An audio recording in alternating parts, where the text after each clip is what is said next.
Welcome to The Source, where we combine the headlines with in-depth conversations with the newsmakers themselves. I'm Pinky Webb. Today on the program, defense officials deny in a Senate probe that they are red tagging celebrities and other personalities. A senator wants to reallocate the proposed 2021 budget of the government's anti-communist task force to typhoon victims and the health sector. Later, the government is not closing its doors to resuming joint patrols with other countries in the West Philippine Sea. But what about sending militias to protect our waters? National Security Advisor Hermogenes Esperon Jr. joins us live.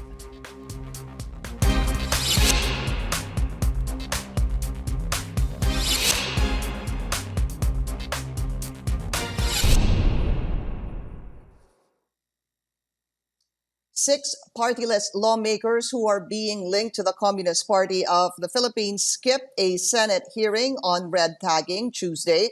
The hearing tackled the military's alleged attempt to tag celebrities and activists to the armed communist movement in the country. The so-called Makabayan Bloc sent their regrets through a letter. They also urged the Senate not to be used to attack progressive groups. During the hearing, military officials denied that red tagging is a government policy. Let's go straight to the source of the story. We have National Security Advisor Hermogenes Esperon. Secretary Esperon, welcome to the source, and thank you for your time, sir. Well, thank you very much, Pinky, for having me here. Magandang umaga po sa mga taga-subaybay at taga-panood ng The Source. Thank you. Thank you, sir. Let me start with this. Yung Makabayan Bloc po was a no-show in the Senate hearing that was held November 3. They sent a letter to Senator Ping Lacson, and they said that they were hoping that the Senate will not be used for red tagging or terrorist tagging by the government. What is your reaction to their not showing up in the Senate hearing? What message did that send to you? Well, that was another case of democratic space that was wasted. I do not know the reasons, but I think they could not defend themselves in the open. In the Senate, we take our oath to tell the truth and nothing but the truth. Siguro baka hindi nila kayang gawin yon.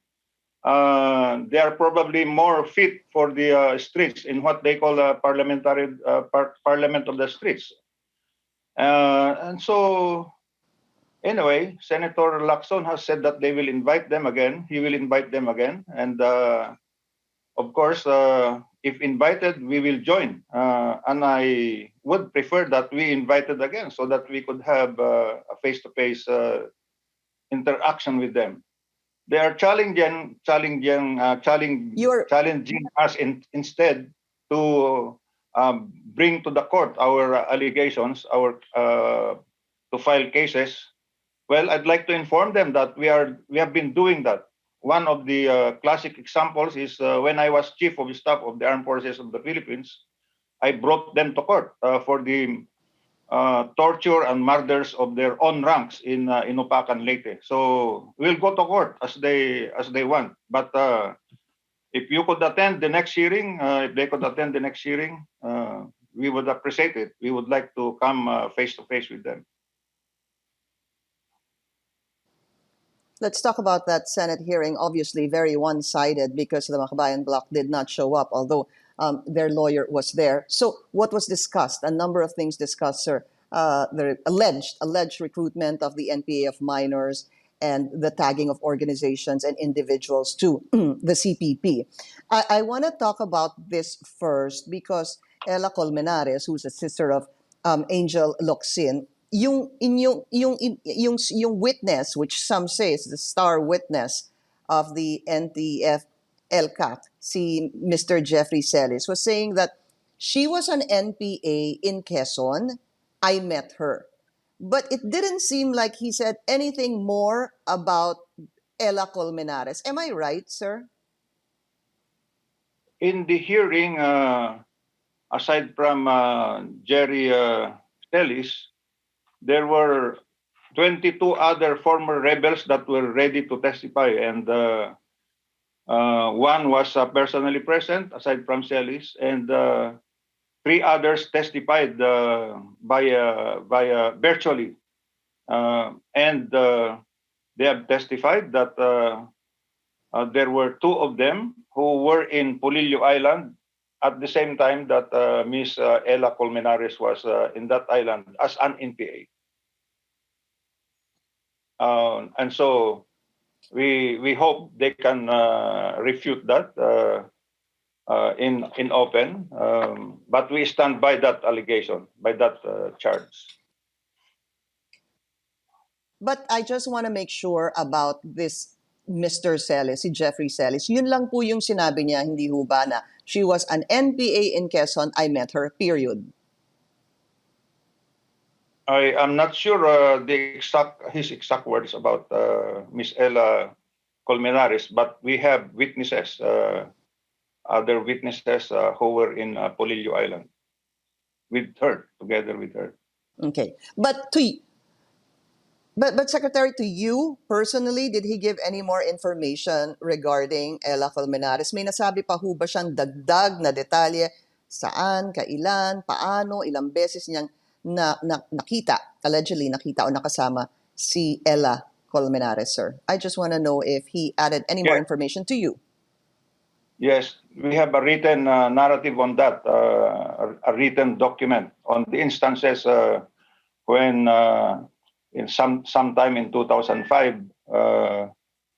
Miss Ella Colmenares was in Polillo, and she pulled out from the underground only when she was on the way.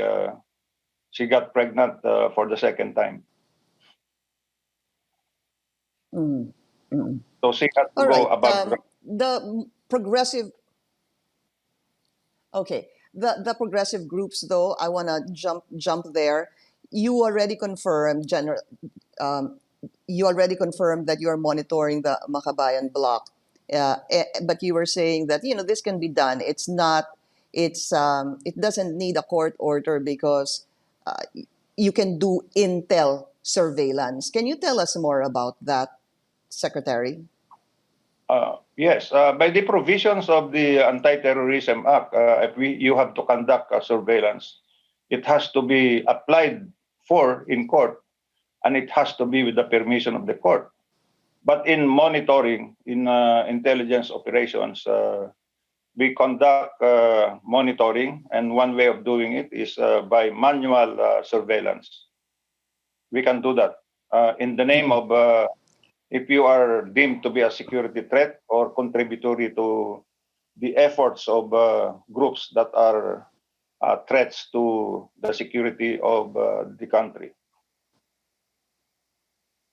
But what is manual surveillance? Manual surveillance is our operatives doing the live surveillance of the target. How so? We can do that. Can you give us more information about that, sir? Come again, please. Yeah, but what exactly is manual surveillance? Manual surveillance is the deployment of troops or personnel to conduct surveillance on specific persons. Mm-hmm. And how long has the Makabayan block being monitored? Since when, sir? Oh, well, they have been in some other associations and other organizations. I cannot give you the exact dates that they were put on surveillance, but once they join organizations that are deemed inimical to the peace of the nations, peace and order, then we have the option to put them on manual surveillance. In fact, that's what you said, Secretary. You said undertaking acts that are inimical to national security and national well-being. So I guess what I want to find out to you, Secretary Esperon, what is it about the Makabayan bloc activities that are acts that are inimical to national security and national well-being? Well, we connect this to the Communist Party of the Philippines, the New People's Army, and the underground National Democratic Front. These three organizations, which we now collectively call the Communist Terrorist Group, are underground. They do underground activities. The Communist Party of the Philippines, by name, is legal because the anti-subversion law was repealed in 1992. Repealed. But their illegal acts that they can commit were never deemed to be legal. If they commit illegal activities, then we go for them. We go at them. They are still targets for monitoring. As I said, there are underground activities, the Communist Party of the Philippines, and definitely the New People's Army is underground, and the National Democratic Front is underground. It is this National Democratic Front, which is actually commanded by the brain or the mastermind, the Communist Party of the Philippines, that infiltrates legal organizations. Legal organizations are those that have advocacies, very good advocacies. Examples of this are Gabriela, the Alliance of Concerned Teachers, the League of Filipino Students. Those are very good organizations. But these are targeted by the underground organizations for recruitment purposes, for purposes that are inimical to the national security and well-being of the country. Because the CPP, NPA, NDF are waging an armed revolution to topple the democratically constituted government, and they want power to themselves. They want the power to run government and the whole country for themselves. Here's the thing, Secretary. So, as you mentioned a while ago, these are legal organizations. They are legal organizations with advocacies. How does one actually determine or verify if a legal organization is actually really involved in illegal activities? That's one, sir. And then the follow-up question to that, I wanted to find out from you, Secretary, is there anything in Congress that these progressive groups are doing that are inimical to national security and the national well-being, sir? Well, on the first question of how do you determine if they are doing illegal things? Well, one, when your members end up to become fighters on the ground, for example, Gabriela Youth members have been have featured in encounters in Palawan, in Mindoro, and other parts of southern Tagalog as NPAs bearing arms. How could it be that Gabriela Youth become fighters? How could it be that members of LFS from some schools end up as fighters together with the New People's Army? And so there's a very thin line between a legal organization with good advocacies and that of an organization that is providing manpower and even logistics and support and other kinds of support to the New People's Army, which is waging an armed struggle, an armed revolution. So there's a demarcation. There is a thin line there, but it is difficult really to detect it. But the proof is that those that come from the ranks end up in the ranks of the New People's Army and underground cadres of the Communist Party of the Philippines. And so there is the connection. And okay, and then just a brief answer, sir, to my follow-up question. Is there anything they're doing in Congress that may be a threat to security? They are not doing anything illegal in Congress. They are not. But there are underground organizations that they, whether wittingly or unwittingly, support. that are connected with the Communist Party of the Philippines and the New People's Army and the underground National Democratic Front. Do you think, Secretary Esperon, it's incumbent upon government officials to, again, ask the COMELEC to disqualify them? For example, sir, in the next elections, are you planning to do this? That is an option. It may not be us. It might be the citizenry themselves or groups that think that they should not become part of this party list system. Certainly, that is All an right. option. So, Secretary, we need to. All right, we need to take a very short break. When we return, we'll be asking Secretary Esperon about the possibility of resuming military exercises in the South China Sea. This is The Source on CNN Philippines. Please stay tuned.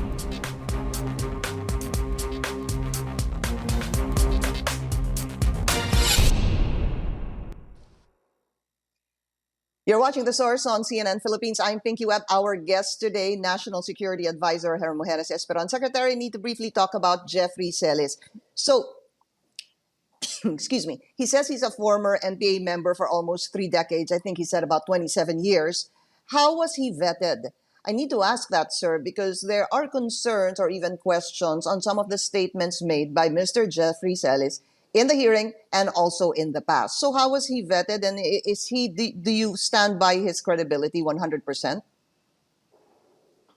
Yes, he has been vetted, and we expected that he will be hit, he will be attacked, his credibility will be attacked, simply because he is telling so much. He is now bringing out to the open the realities or the truth about the CPP, NPA, NDF, and their front organizations. We expected that. But I must say that he really was a student of the Western Visayas State University, and he joined the activities of the National College Editors, the College Editors Guild of the Philippines, which when I was also in my younger days, I truly admired those people who were there, and it was there where he was started to be, where they started recruiting them in that organization. As I must repeat, just like in any organization, we are not saying that the Alliance of Concerned Teachers members are communist. We are saying that there is an underground organization that is controlling them. And the majority are not even aware of this. In the same manner that Gabriela is not aware, the members are not aware of the underground movement that is there, the Malayang Kilusang Bagong Kababaihan.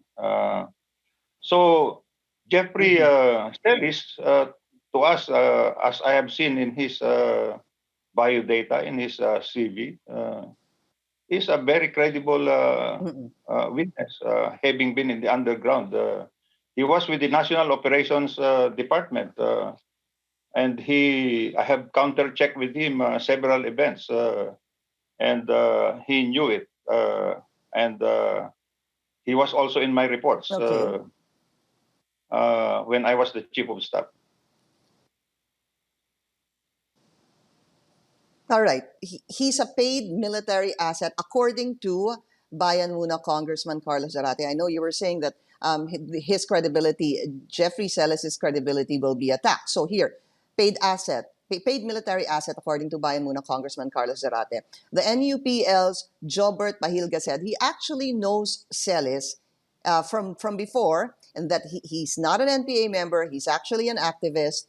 And he went on, Secretary Esperon, to give a timeline, because Jeffrey Celis is saying that he was in the underground movement. He was an NPA from 1988, I believe, to 2015. But you have Attorney Pahilga giving a timeline on Jeffrey Celis's whereabouts and career from 1994 to 2016, just to cite as example. He said that he was an activist at some point, an English teacher for Koreans at some point, a political strategist, a spokesperson for Mayor Mabilog. Then, sir, apparently, allegedly, he disappeared upon his inclusion in the drug list of President Rodrigo Duterte in 2016, and then now he resurfaced. Is that something that your team is looking into? Could there be any truth to what Attorney Pahilga's timeline is? I suggest, Pinky, that Attorney Pahilga, or whatever is his name, that he attend also the hearing that will be conducted in the Senate. That is the nature of the underground movement. You will observe them probably as an activist or doing some other kinds of work, but actually they engage in underground activities. And so, was Attorney Porquilla aware of all the activities of Jeffrey Celis? I don't think so. I think I would like to question the credibility also of the lawyer that you are talking about. He can come to the hearings and tell his story, and let's validate that. I know that they will come out and attack the credibility of Mr. Celis. But what we are saying is that here is a witness that is now saying that the Makabayan Bloc is indeed connected intimately to the Communist Party of the Philippines, the New People's Army, and the National Democratic Front. And in fact, sir, during that hearing, So, I pinakita would po yung invite video Makabayan Bloc ni to attend. Joma Sison. Oh yes, Joma Sison himself came out with he was caught in a video clip naming Gabriela, Alliance of Concerned Teachers, Bayan, League of Filipino Students, Cadena, KMU. Kilusang Mayo Uno, among other organizations that are part of the National Democratic Revolution. Here it is. Thank you so much for showing it. I'd like to listen to that again.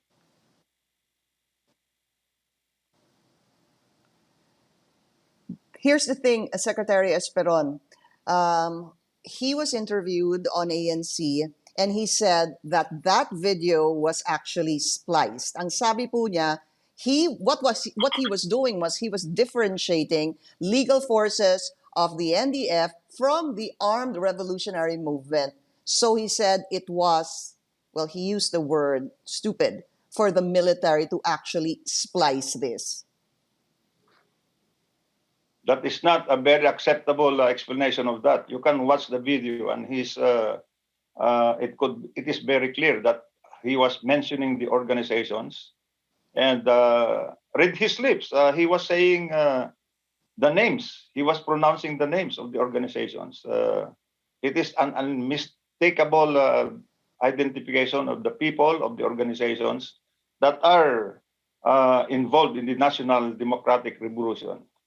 Another thing, he founded the International League of People's Struggles, and they had their convention in Hong Kong last 2019. And the organizations, again, that attended that convention are these organizations that we are mentioning. The Kilusang Mayo Uno, Courage,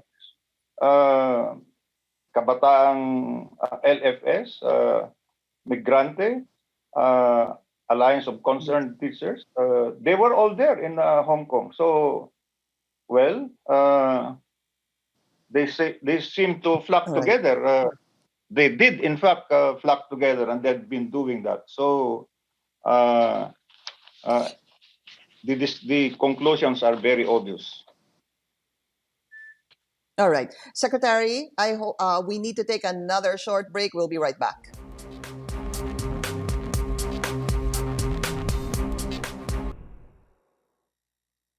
All right, we're back. So, joint patrols in the West Philippine Sea.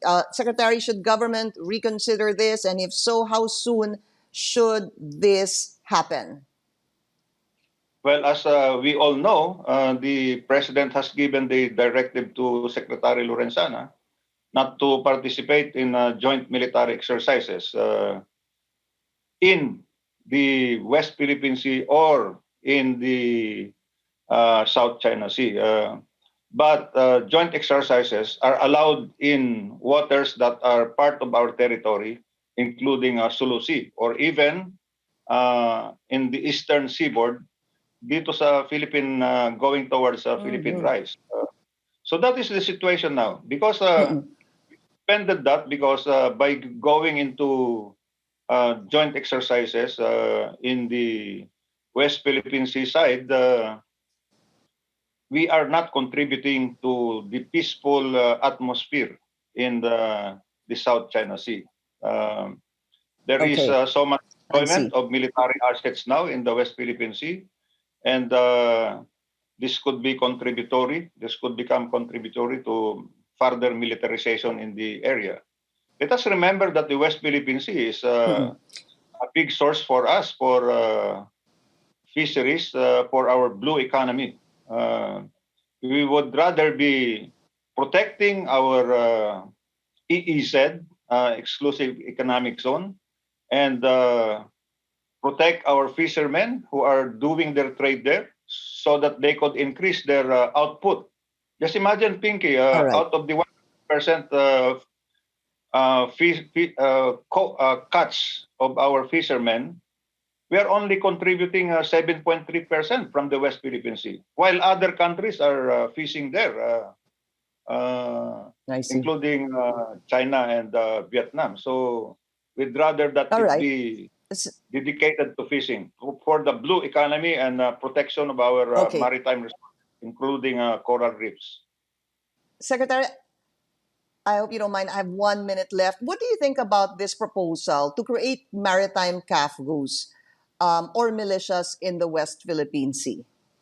Would They that have be a been good used. idea? They have been used in the southern Philippines in our territorial waters. But in the high seas and in disputed waters, it is not advisable, and I don't encourage it. I would rather deploy there better trained, better equipped forces from the Philippine Navy, from the Philippine Air Force, Marines, and Army. And I would rather encourage more fishermen to be there, not as militias. I would rather be escorting our Coast Guard and Fisheries, Bureau of Fisheries, should be encouraging more fishermen in the West Philippine Sea, not maritime militias. All right. We've run out of time, Secretary. I wish we could extend, but we can't. But just the same, sir, maraming salamat po sa inyo kay Secretary Hermogenes Esperon. Thank you, sir. Ganon din po sa inyo. Maraming salamat, Pinky, at sa mga nanonood sa inyo, sa iyo. Thank you. And thank you for joining us here on The Source. I'm Pinky Webb. You're watching CNN Philippines.